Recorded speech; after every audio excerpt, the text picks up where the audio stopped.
Good evening, everybody. Welcome to Tuesday Night Raw Q&A with Dr. Andi. Lights look good. Phone is off. If somebody could let me know if you can hear me, we would be good to go. All right, yes, welcome. Welcome, everybody, to Tuesday Night Raw, where we talk about everything raw. Raw feeding is mainly our topic, and we would love to help all of you newbies to feeding your dog a species-appropriate raw diet. I'm Dr. Andi. I'm a doctor of chiropractic, and I'm a certified animal chiropractor. I've been in clinical practice for 20 years, working with dogs, adjusting dogs. And if it's your first time here, yes, it's a thing. Yes, it does exist. They really exist. So chiropractic for dogs. So everything tonight is a conversation. Most of it I've learned from clients over the years. I've learned with my pack. I've learned what I do with my pack. None of it should be misconstrued as veterinary medical advice. Take what you hear here and go learn some more. Go talk to your veterinarian. Good evening, Kyle. Hello, Ashley. Yes, it is snowing here in Colorado, and yes, it's April. I don't know. It's mostly melting off the roads and driveways and stuff, but we've got, maybe an inch or two on the grass. Ashley says, stupid snow. Hi, Jessica. I was talking to Keisha, and she's down in Texas, and she's expecting like 90, 95 degrees in Dallas. Sorry for the snow, but warm here. Global. It's actually not global warming. It's kind of regular for us here. Especially, I'm in the foothills. I'm up a little higher than Denver, so Denver's mile high, and so at 5280, we're about 7,000 feet. So it's actually kind of just normal here.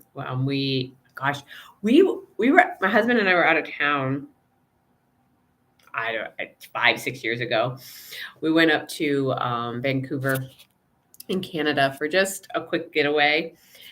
And I don't know if we didn't check the weather or because it was mid-April, we didn't think to check the weather. He happened to be looking at the news here in Colorado, and he's like, I got to go home. I'm like, we have a short time as it is. You're only here so many days. And then I was staying for class. He literally had to get home. I think we got 4 feet of snow. Like he had to get to the house to get the dog sitter out. It all melts super fast, but we are known for feet of snow in the spring, or possibility of. So pretty wild stuff. And then it'll be 70 degrees over the weekend. It'll be beautiful. But it's been pretty gloomy all day. All right, my friends, anything pack news? Do I have anything going on? Torch still hasn't puked. We're doing really good on lower fat foods. I just bought some raw dog food. Hello, Ms. Clark. Raw dog foods, rabbit and tripe. I've never bought that before. He's eating it just fine, but I don't think he would not eat something, honestly. So that's going well. And Neely just had us off of all chicken. No chicken. I don't know if we actually had a problem or not, but we're following her advice, and we're still working on homeopathic protocol with her. Okay.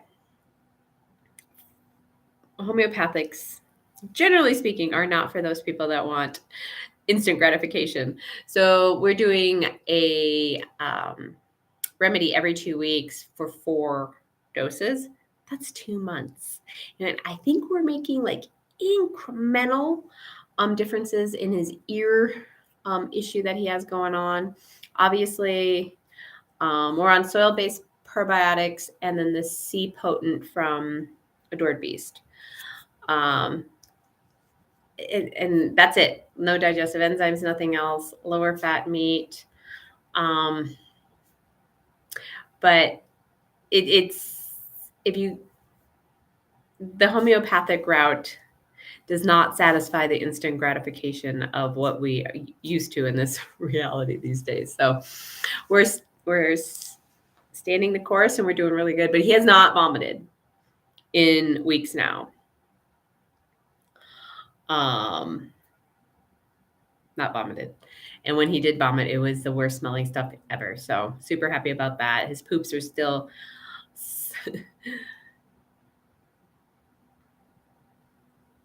Can you suggest any tips for human chiropractic?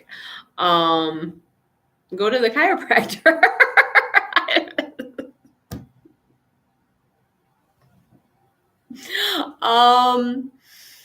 Sorry. Go get adjusted.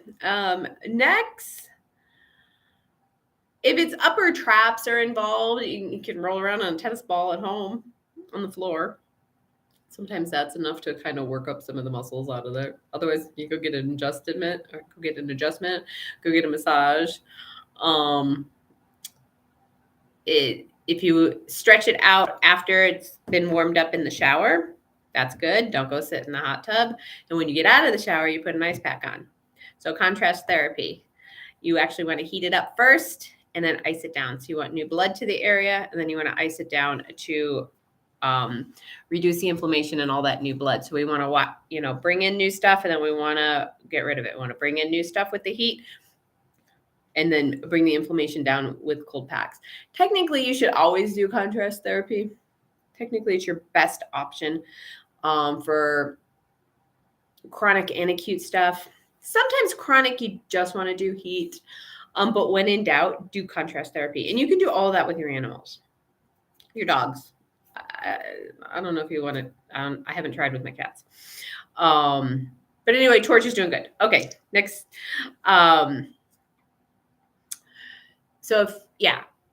Animals. So you can do contrast therapy with your animals. You can, if you think the low back is sore, or, your chiropractor has been working on the neck, do some heat, do some cold.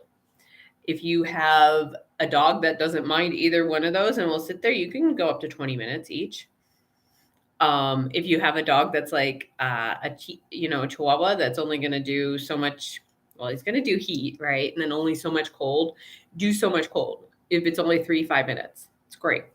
You can use frozen peas. You can use one of the gel packs. You can, whatever you guys use, you can use on them. But yeah, contrast therapy is technically where you should just go to. That way you're not guessing. I think I even read something human-wise on ankles, is you actually do want to wrap them pretty tight and then use heat to bring new blood to the area. Whereas, because we don't want it swelling, but we want all of the stuff, all that blood to come into the area, and all of the, all the things that need to be there to heal it. But we don't want the inflammation getting out of hand. So that's where the cold comes in to reduce the inflammation. So there you go.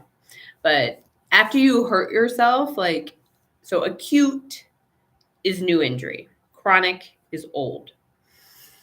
And you can acutely injure a chronic issue.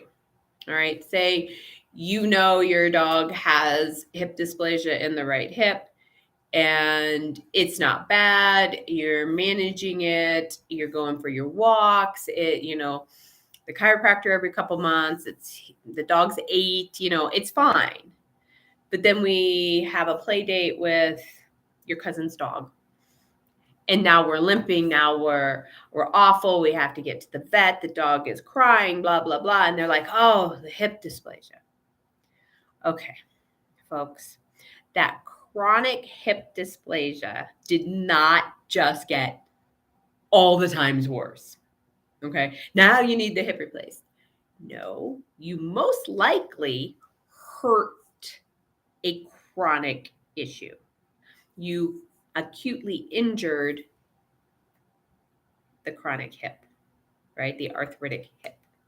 All right. And the vast majority of veterinarians, unfortunately, make this mistake. Oh, now we need the hip replaced. Well, okay, whoa. We were doing really good, right? Hi, Jamili. We were doing really, really, really good.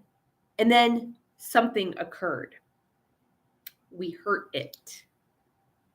So if you choose to do pain meds, do pain meds, do some contrast therapy, do a PEMF loop, get the massage, do the chiropractic, see if we can get it back to where it was. Most likely with a little patience, you can. So if you couldn't tell, it's a little bit of a pet peeve on that. Like, I don't understand why they just don't go, shouldn't have been running around the yard with the 18-month-old puppy. And they hurt themselves. So go back to doing what you're doing, throw some pain meds in for a couple days, get the inflammation down, and then let's see where we land. And that's not just for hips. It can go for any joint in the body. And a lot of times, honestly, folks, arthritis is inflammation of the joints. And most of the time on x-rays, you can't see the inflammation. Okay.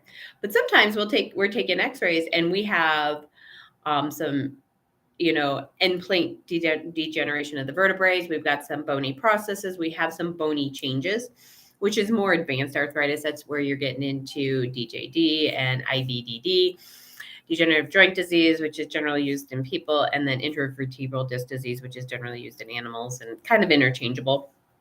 It's breaking down of the joints in the spine, the vertebral joints in the spine. Some of that I think is incidental finding. I think it's been there a long time. And let's say the 8-year-old dog went and ran around the yard with the 18-month-old puppy and comes up lame. And you run to the vet and they take pictures, which they should. And they see all this bony changes and all this arthritis. And oh my gosh. Well, a lot of that wasn't bothering the dog. I don't know how. You would think it all would. But we hurt ourselves.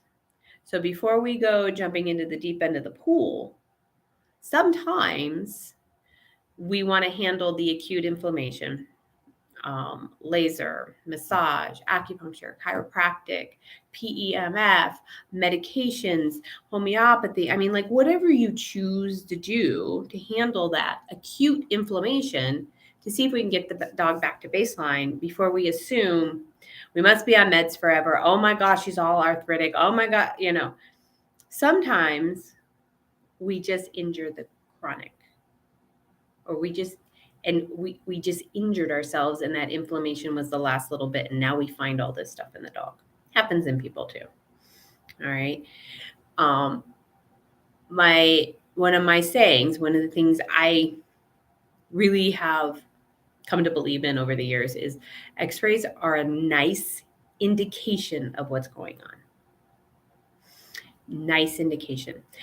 They do not, I have seen spines in dogs, and every dog have different pain tolerances.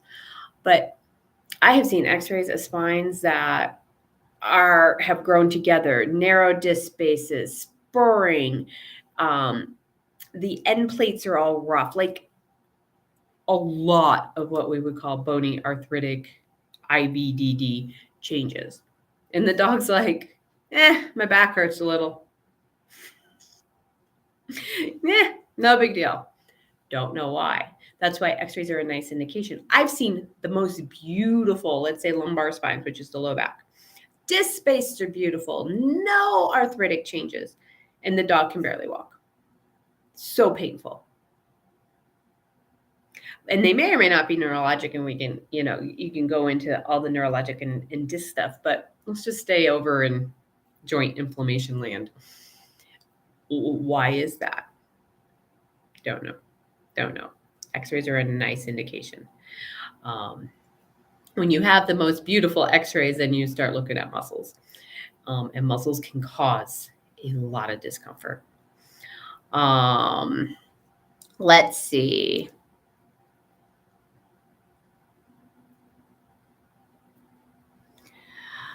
You're calling me out, Kyle. Come on. Edward Snowden this week.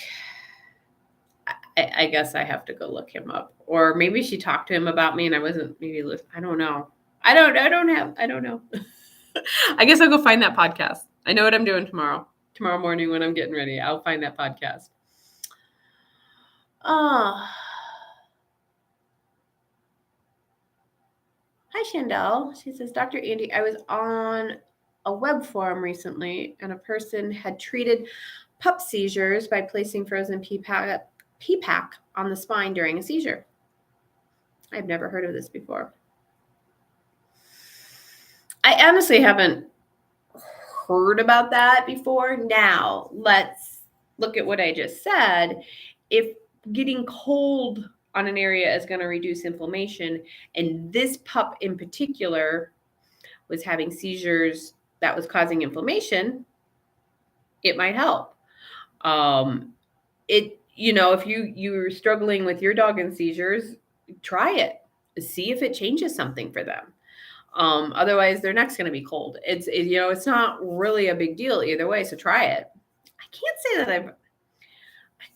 say that would help in a lot of cases, because and it depends on where the seizure is coming from, right? I think I talked about this before. Is the seizure neurologic or is it chiropractic? A seizure is always neurologic.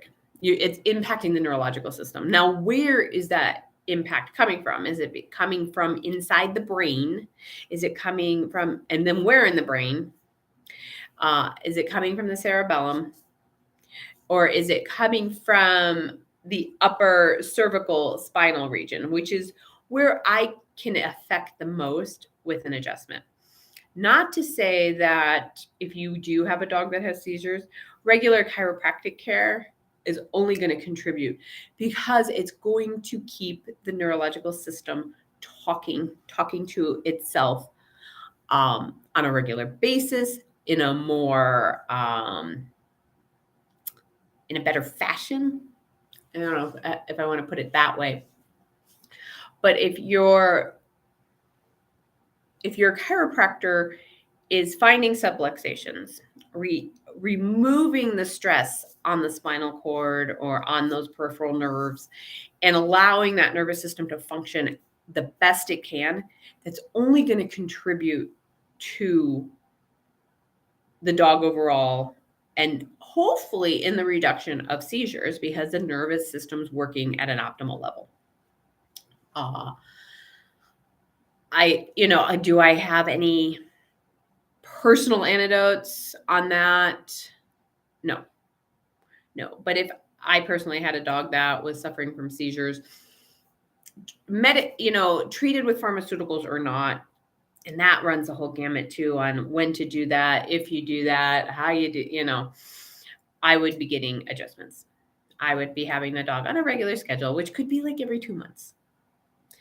And maybe they have 2 seizures a year. Oh my God, that chiropractic's not working. But what I want to remind people is maybe they would have had 6 or 8, right? What if this is so much better than what it could be, even though it's not perfect? So just keep that in mind. Awesome. Okay.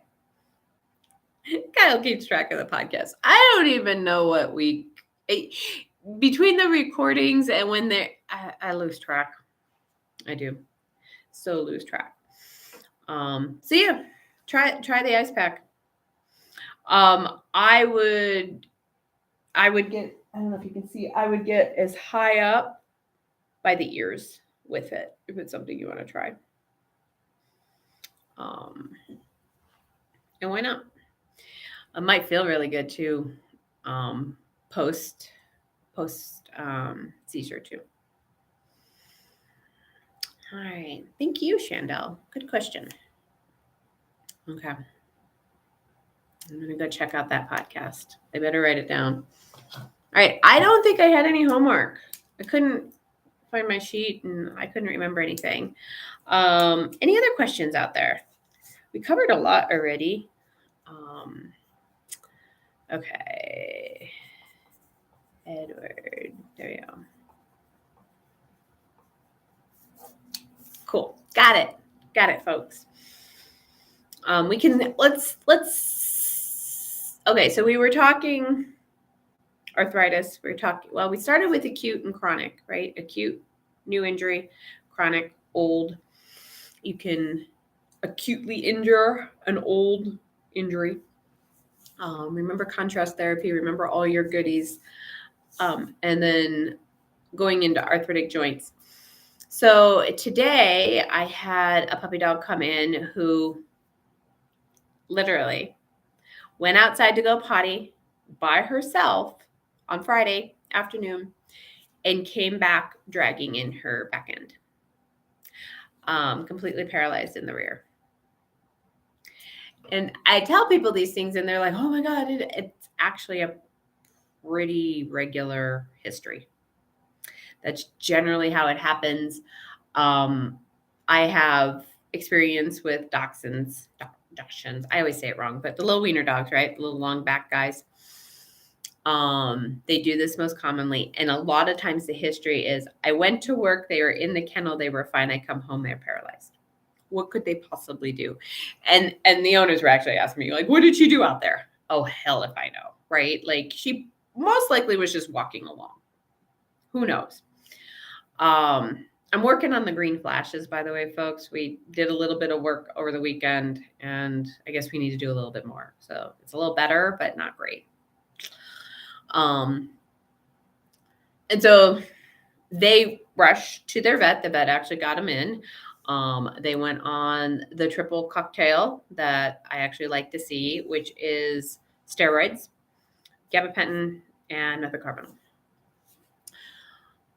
I don't care for gabapentin. The methocarbamol is definitely helpful to reduce the muscle spasms. And then we want prednisone. We want a steroid because it's the only anti-inflammatory that works within the spinal column. So why is she not walking? And of course they asked me that. What did she do? She was probably just honestly just walking along. And something the body finally went, enough. That, there's never really a good story, right?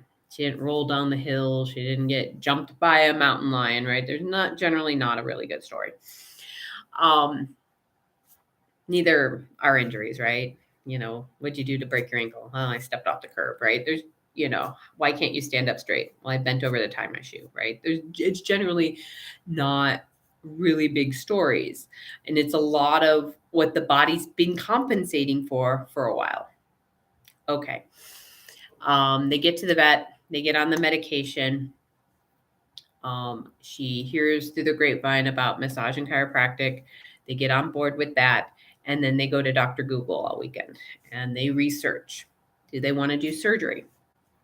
Do they want to see how this goes? What's the prognosis? And they said it was all over the map. And they also said their veterinarian was no help.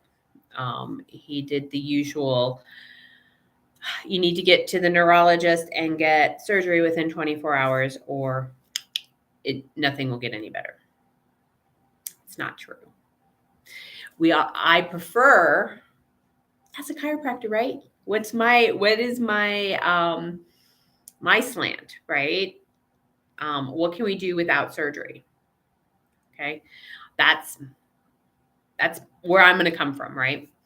Can chiropractic help here? I don't know. But I would prefer, and it doesn't always happen, to try the prednisone. And if they start to respond to that, it looks better that maybe we don't need to do surgery. They don't want to do surgery. Here in the Denver area, you're looking at about $3,000 for the MRI and $5,000 to $6,000 right off the bat for surgery. You're looking $10,000 in. And a lot of times surgery is helpful, but it's not always the answer. And you still have a lot of rehab and a lot of care after surgery.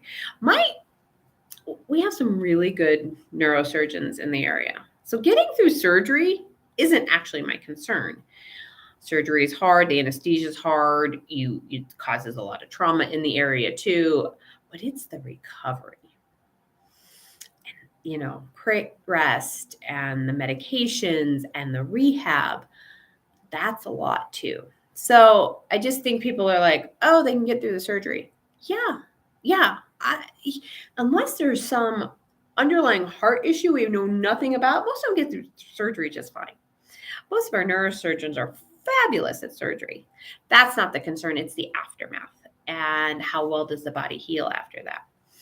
So we talked about it. I'm like, well, we can do this. You can. So this isn't a dachshund. This is kind of the kicker. She's somewhat overweight cattle dog. So she's a big girl and they have to lug her around. And this is an older couple. And so the nurse care is hard. And I tried to address it today. We're going to do a follow-up appointment and lots of them if we continue down this road. The nurse care on a dog this big versus like my mini dachshund that's 11 pounds, big difference, world of difference. She's 8, so she's not very old, so that's good. Like the 12, 13-year-old dogs that are this big, prognosis, trying to get it palliatively cared for, chiropractic, massage, acupuncture. I am concerned that we're having a lot of bladder involvement. Can she hold it? They're not quite sure. She's also been on prednisone since it started, so there's more urine being produced. They get thirsty, they produce a lot of urine. Sometimes dogs can't hold their pee with prednisone, period, even if they're not paralyzed. And so, okay, how much is this med? How much can she not hold her bladder? Every time they pick her up to help her, they squeeze the bladder, she pees. It's just mechanics. And so when bladder's involved, prognosis goes down. But there has been some tail wagging since the prednisone, and she does know when I'm messing with her feet. It's not great. Her deep pain response is not great, but she does know when I'm messing with her feet. And she did know when I was working on her pelvis, which is awesome. I actually want to irritate the dog because then they know I'm working back there. Some dogs, they don't know anything about their feet. They don't know I'm touching their back end. They are oblivious, and that's not a really good sign. She's still knuckling. I expect that to take a while, if it ever, depending on how we do here. And the right leg is better than the left, which is the majority of the time. The majority, like 90, 95% of the time, the right leg is less involved than the left leg. And so we're going to see. We're going to see. We have to work with the veterinarians on medications, which can be difficult. We'll see how that goes. And it's just, we'll see what we get. But the massage is more for the front end because that front end's working real hard. She's dragging herself around. She's helping mom and dad with that front end. So we want to keep that as comfortable as possible. Chiropractic is to get the neurological system talking to itself and getting hopefully some stimulation down those nerves. We talked about contrast therapy. They do have a sissy loop. If you want to look that up, PEMF, they're going to do that for inflammation. I'm going to see them over the weekend again, and then we'll see if we can find laser that's easy. But we also have to get this animal places, right? It's a big animal. I'm hopeful and I'm concerned about her size and these folks moving this dog around. So we'll see. I'll keep you updated. And we'll see what her neurological system decides to do with the adjustments. Now, the mom, did she slip a disc? It's semantics, folks, and it drives the chiropractor nuts. Discs do not slip. They don't slip in people. They don't slip in dogs. They don't slip anywhere. And it's a term that we use everywhere. What happens is they will bulge, they will burst, they will tear, and they have a nucleus inside It's kind of jelly-like, and it'll ooze out, and it is noxious.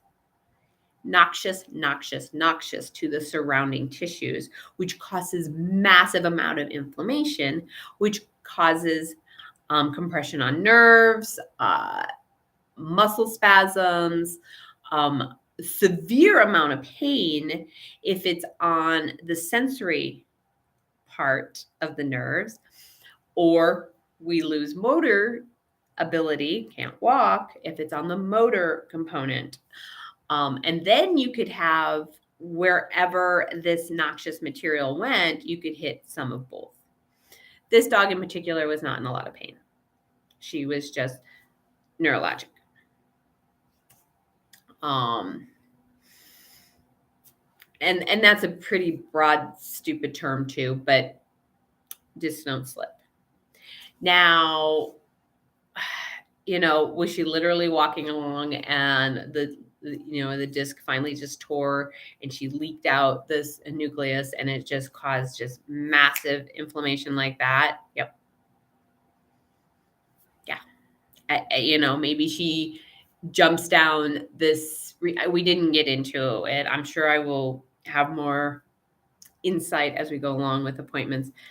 Maybe jumping down. And finally, the last time she did it, it was the straw that broke the camel's back. Yes, disc bulging. Disc bulging is not leaking the nucleus, so it's less noxious, less nociception going on, less pain. But it could compress the nerve, which then could cause a muscle imbalance, which then could cause a chiropractic subluxation.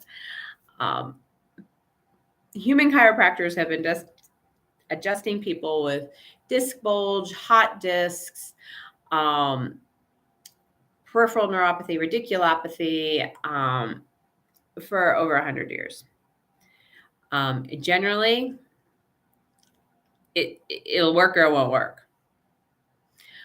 We have a lot of distraction tools in the human world, which is really helpful with disc stuff, bulging and getting in some more disc space. I have yet to figure out how to do distraction on a dog. Suppose somebody could take the front end, I can take the back end, and we can pull, right? That's distraction, right? Pulling. But there's not a dog I know that will relax for that, right? We can actually consciously go, I'm going to relax here. I'm going to relax these muscles. Dogs don't do that. It just doesn't work. Their brains don't work that way.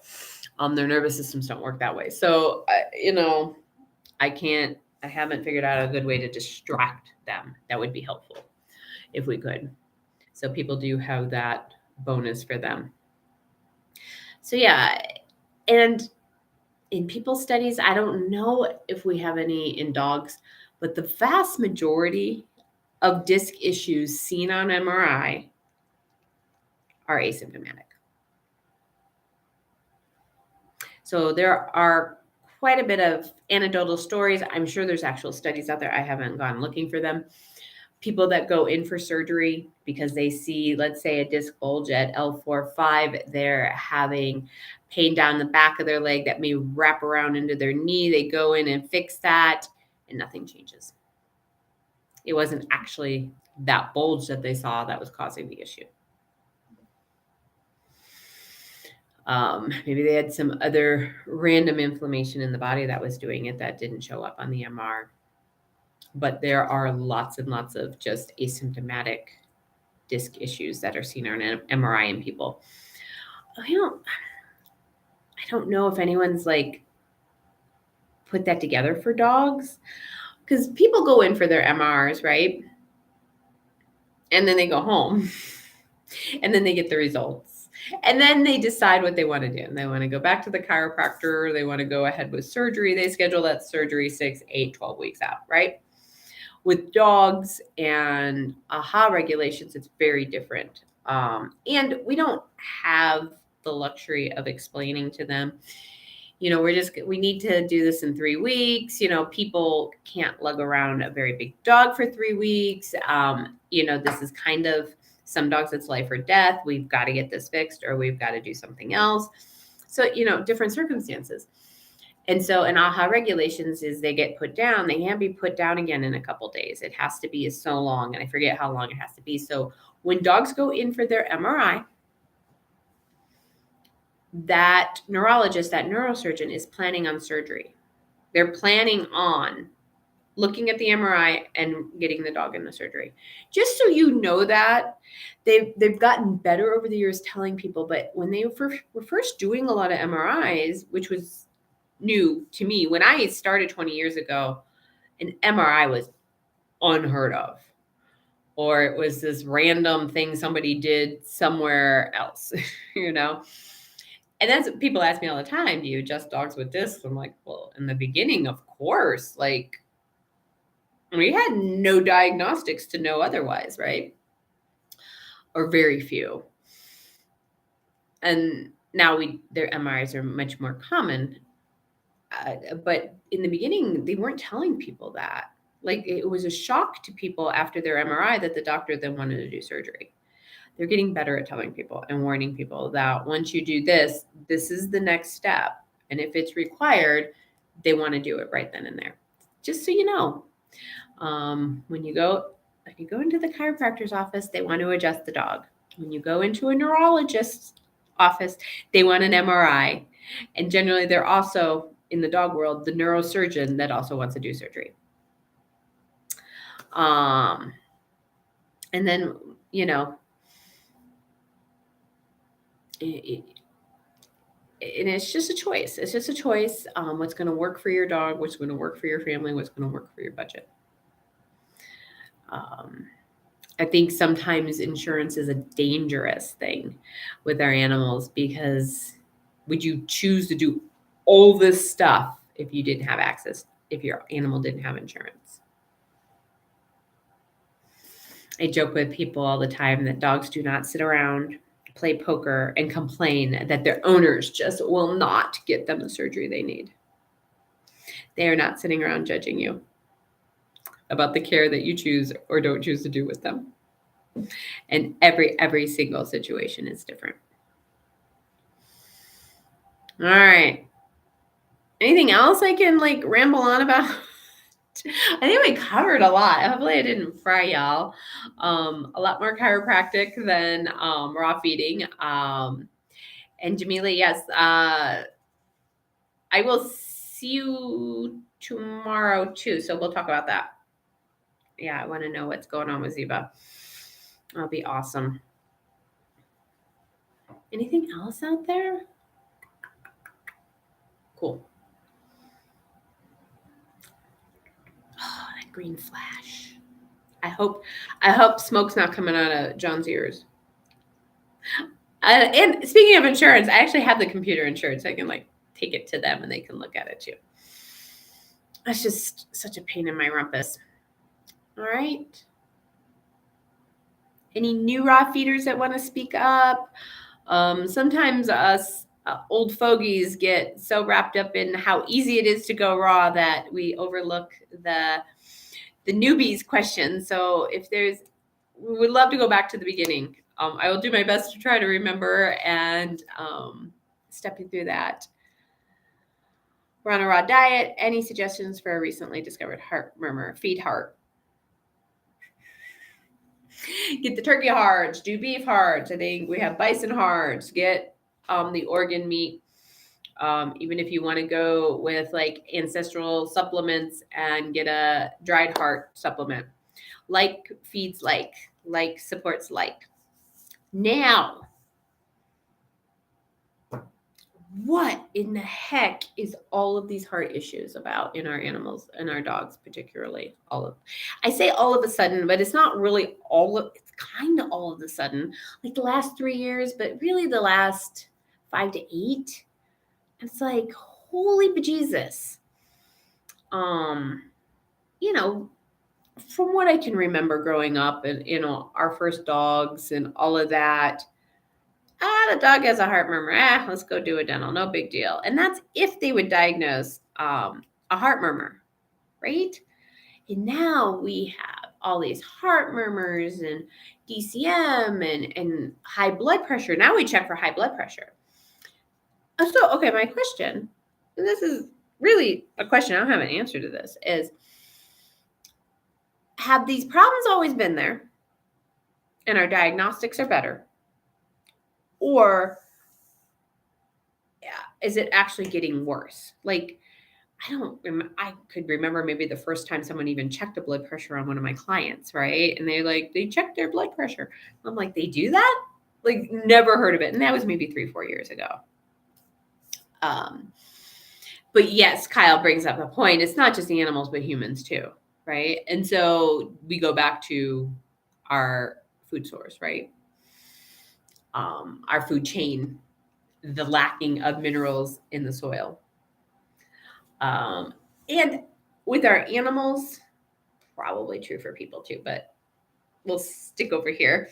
With our animals, we are generations in of animals that have a lot more vaccinations going on. Our food supply's gone down, however you feed. Raw to kibble. So we know kibble's the worst it's ever been right now, and it's not getting any better. So we have generations of a lot of pharmaceuticals, more than we've ever had. A lot more pesticides, toxic choices for heartworm and bugs than we've ever had before. And we have generations of this being passed on, right? And we know people and dogs get the mother's mitochondria and the mother's microbiome. Okay, moms are super important. And so the more C-section babies and puppies we have and kittens, the microbiome diminishes. And now we have lots of generations of dogs and they're just sicker. People too, or we're just sicker. We just keep getting sicker.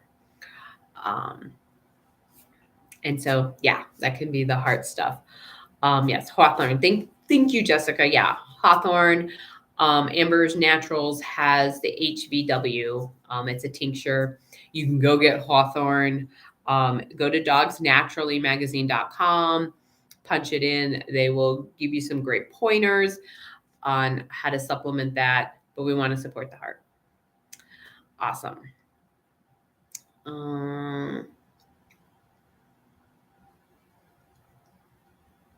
There you go. Thank you, Jessica.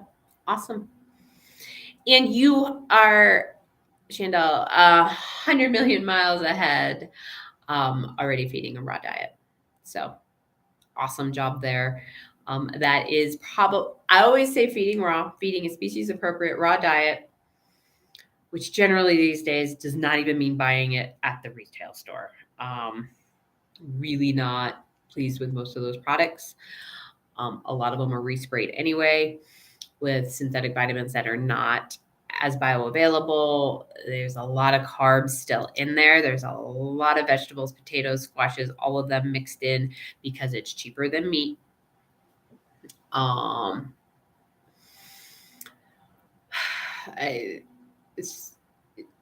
a species appropriate meat raw diet is the biggest bang for your buck. I know you look at those bills and it's a little bit of sticker shock. I get it. But that's where I choose to put my money. And I know it's the biggest bang for my buck. There's no guarantees in life, but it's the biggest bang for your buck. Yes, an emergency. Oh my gosh, I'm in a car wreck. Please take me to an American ER. Please. We rock at emergency medicine, right? I fall down. My fibula is sticking out of my skin.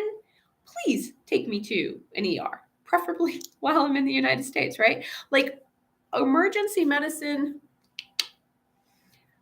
But the rest of this, what we are creating with pharmaceuticals and chronic inflammatory metabolic diseases is disgusting and actually can be changed, but there's no money in it.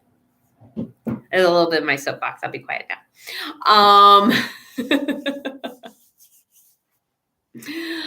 But yeah. Emergency medicine, we're on it. The rest of it, kind of scary. All right, my friends. Thank you, Shandell. Those are great questions. I appreciate you being here. Welcome. I hope to see you again. I have to tell you, I'll tell you one more story, and then I am going to go.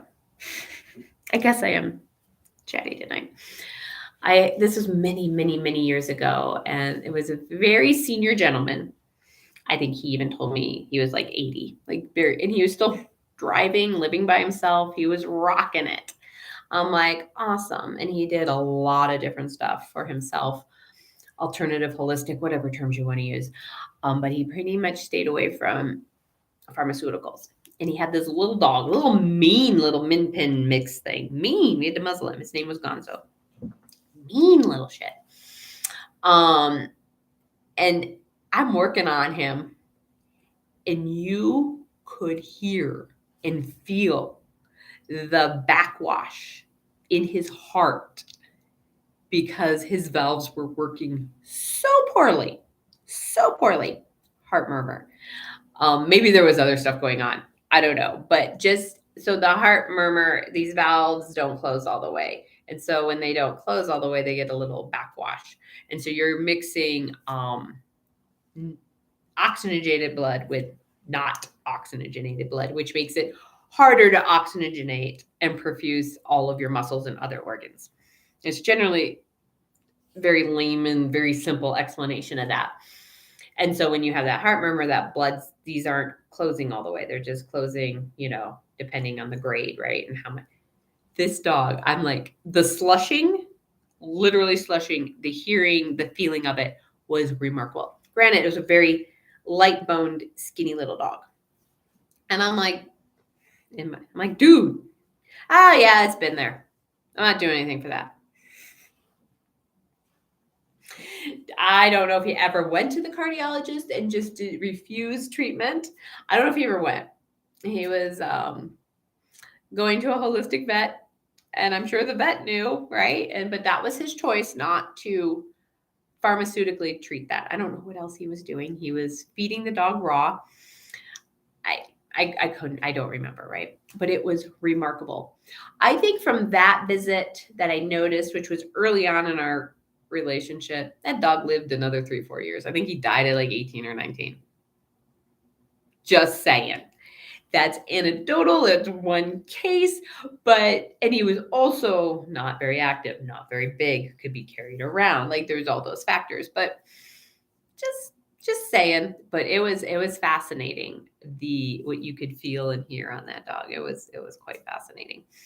I'm not saying you should allow your dog to get to that at all, but it was fascinating what he chose to do with his dog. All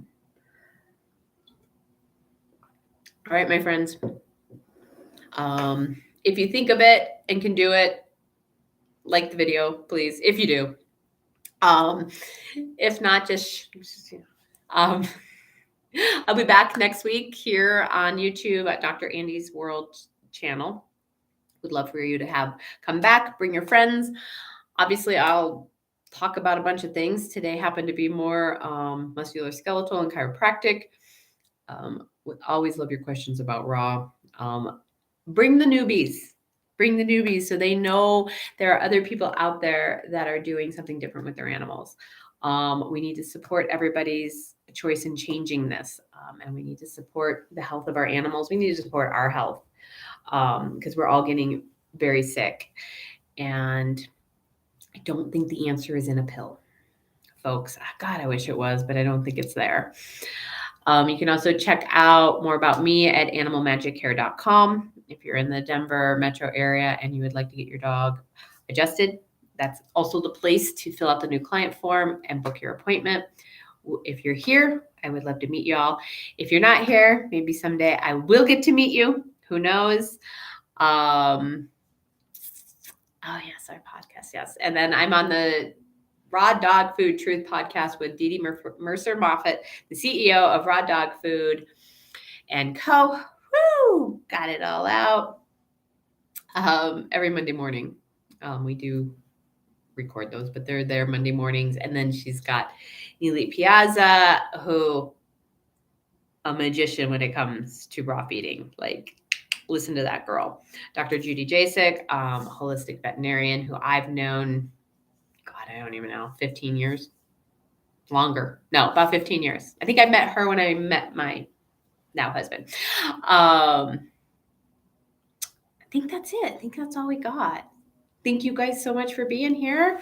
I'm so grateful for you. And yes, let's all get healthy together, huh? But until next time, how much fun can you have with your animals? Bye, folks.